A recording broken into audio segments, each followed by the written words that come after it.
ZX plus syrup एक combination medicine है जिसमें कॉम्बिनेशन है क्लोरफेनेरामाइन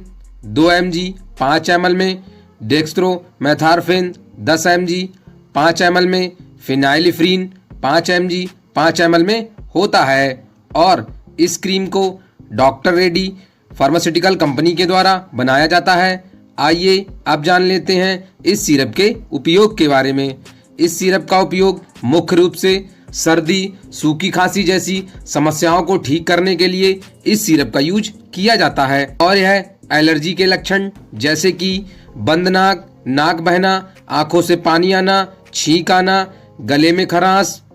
और गंभीर सूखी खांसी जैसी समस्याओं को ठीक करने के लिए इस सिरप का यूज किया जाता है।